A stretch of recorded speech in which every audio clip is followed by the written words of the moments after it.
Hi everybody. I just uploaded a video on my new Be Cozy yarn with my discount code. So actually what I'm going to do with this yarn is show you how to start a blanket. I have had several people message me and ask, well, how do you start one? So I'm just going to pop some lights on here. I thought I would do that. So I'm going to cast on 22 stitches, I think. And I do the dragon hoop method, and I do the drop stitch method because I like my blankets to be uniform all the way around. And if you do the dragon hoop method, your cast off stitch or cast on stitch will match your cast off stitch. If you do the drop stitch method, your sides will match the top and the bottom braid. So you have one beautiful braid all the way around your blanket. So let me put this down. Okay, so this is how I make my loop, my slip knot. This is your tail. This is your working yarn. You take your tail, you put it over your working yarn. Everybody does it different. This is how I do it. And I pick up my loop, I grab my working yarn, and I tug on the tail. And now I have a slip knot. And there is a slower, more detailed tutorial on my YouTube page on how to do the dragon hoop method, just that. So if you need a little extra time to do that, you can watch that video. And then I take my loop 3 fingers wide. You want your cast on stitch 3 fingers wide with the exception of the last 2 stitches because that making the last 2 stitches 2 fingers wide will stop you from having what I call the droopy loopies. When you go to make the corner of your blanket, sometimes you get those loops that just kind of hang out. And the reason you want the rest of this 3 fingers wide is you need some leverage, some leeway when you go to make your first row of stitches because it will absorb it. So if it's too tight, the bottom of your blanket will curl up. So that's why this needs to be 3 fingers, especially if you're doing the dragon hoop method. And let's just count and see where we're at. So there's 1, 2, 3, 4, 5, 6, 7, 8, 9, 10, 11, 12. Okay, 13, 14, 15, 16, 17,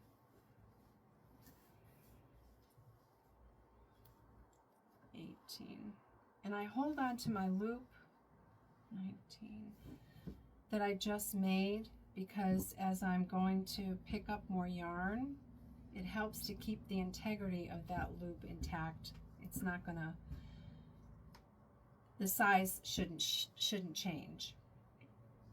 So I believe this was 19. Let's just count. 1, 2, 3, 4, 5, 6, 7, 8, 9, 10, 11, 12, 13, 14, 15, 16, 17, 18,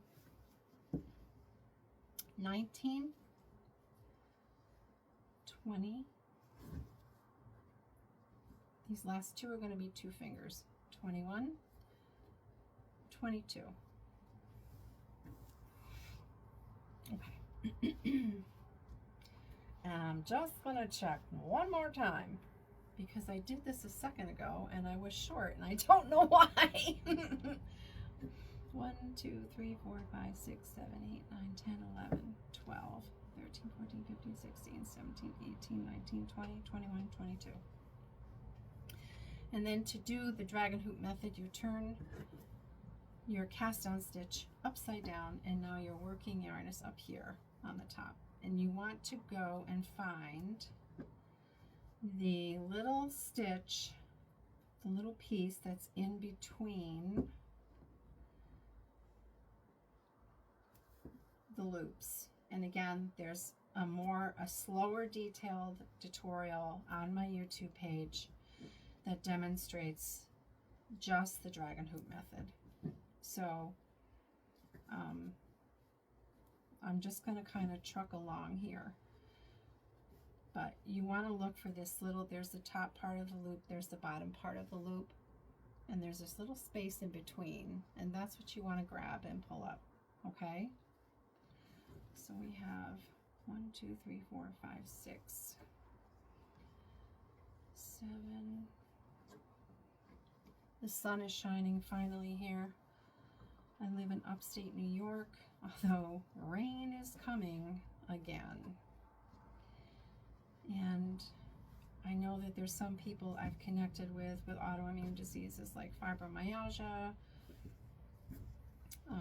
I have rheumatoid arthritis. I've talked to several people with RA, and the rain and I do not get along. So it's been a really rough few weeks with the rain here for me. So I'm enjoying the sunshine today.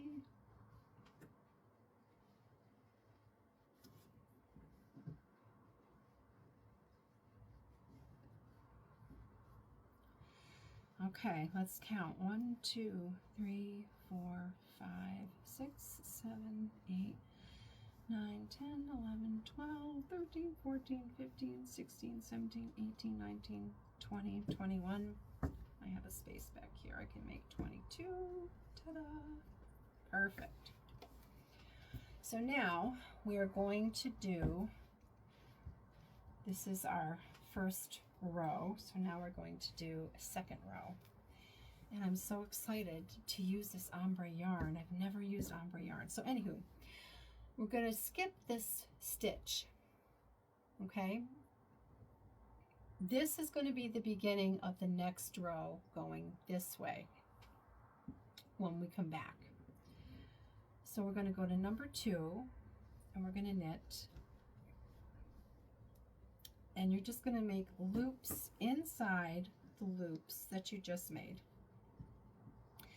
And you want these about, again,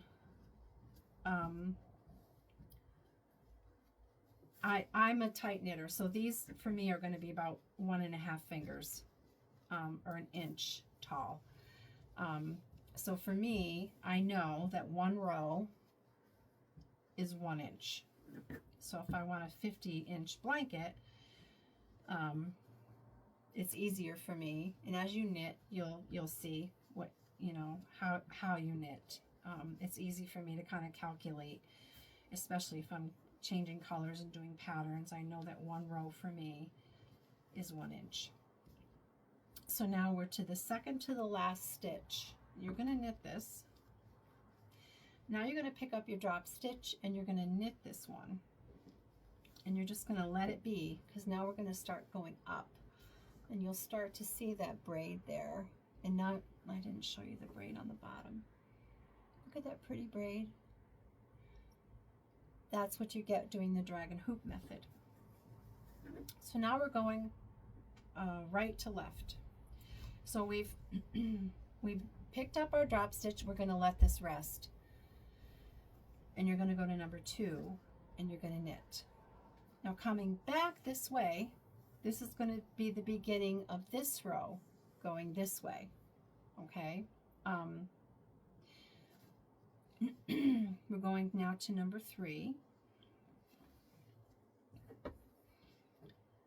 This reminds me right now, reminds me of cotton candy, the color. I can't wait to see how it starts to change. It's so pretty.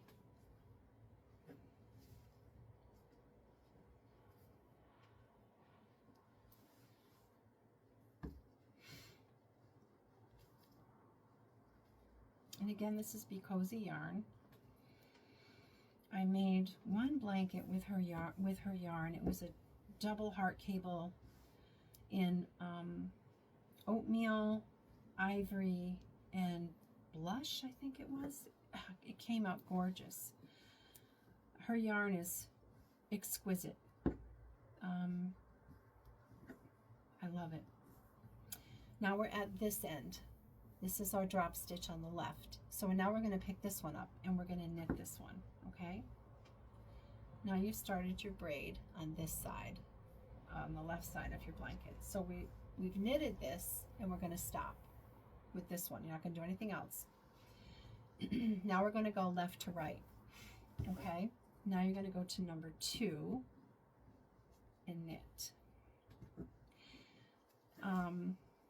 I tend to, and this is just a technique that I just kind of picked up, when I'm going left to right, I tend to hold onto the previous loop as I'm going to the next one. So I see how I hang on to this, and I bring it over, and then I use my index finger on my left hand to push the yarn through my loop that's in my right hand. By doing that, I find it stops this big lag that you'll get, and that's one big challenge. I don't want to say mistake because people are learning. Challenge when I do classes is that people will grab the yarn, and now you have this big loop, this big lag between your loops.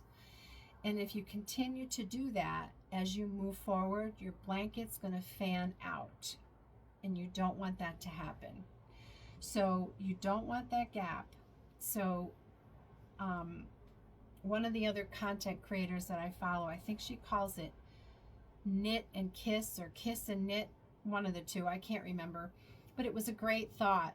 So you want them to the same size. By doing this, you see that it's the same size, and then you're going to push them close together and knit so that you don't have this gap or lag of yarn between the 2 loops in the back.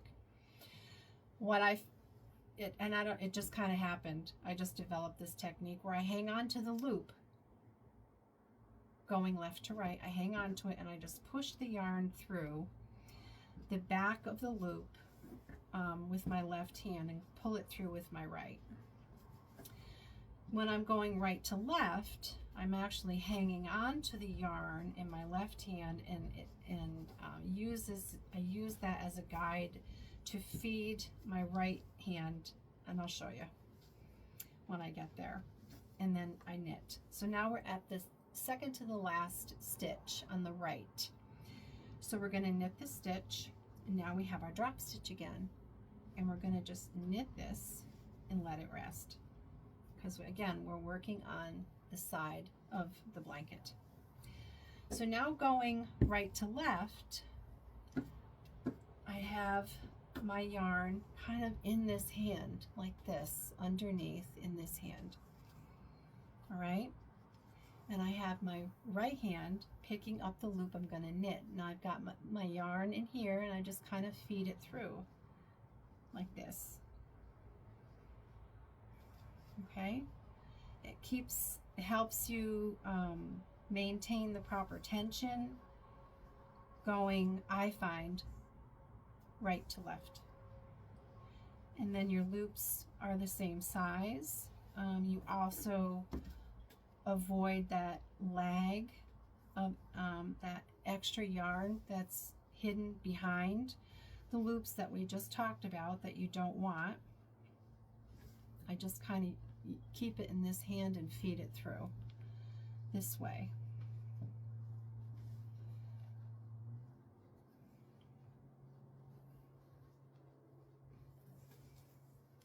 Okay, second to the last stitch, you're going to knit. Now we have our drop stitch again. One more stitch. Okay, I'll do a couple more rows with you. Did our drop stitch, we're going to let it rest. You're done. You're going to go to number 2 and knit.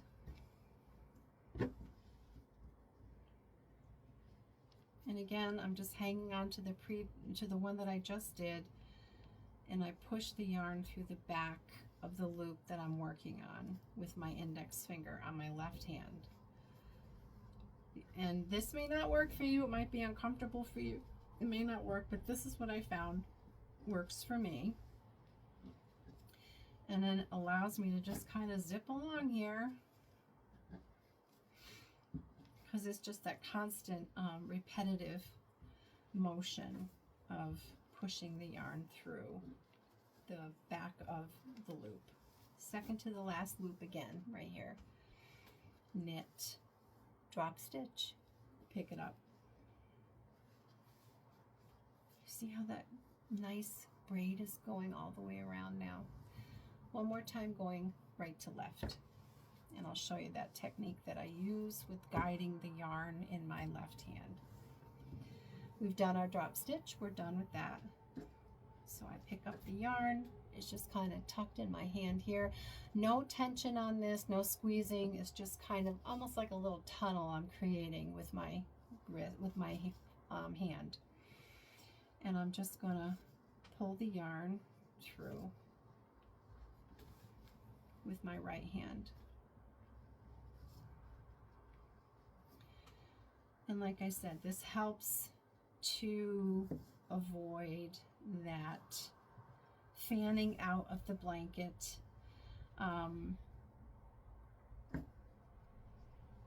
And also helps you to keep the same tension. That's the other big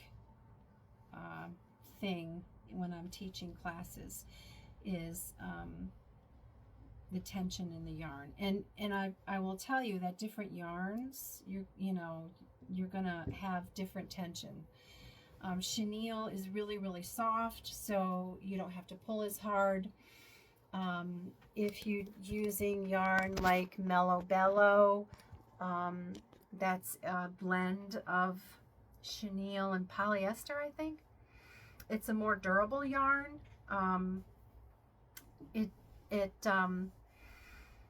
Sometimes it's not as soft. I love Mellow Bellow yarn, don't get me wrong. That's great to use for kids' blankets because you want that durability, right? Because they drag them all over like my grandkids do. Or pet beds. That would be great yarn to use for a pet bed. But I use them for blankets. I make tons of blankets with Mellow Bellow yarn. Hang on, I'll show you one real quick.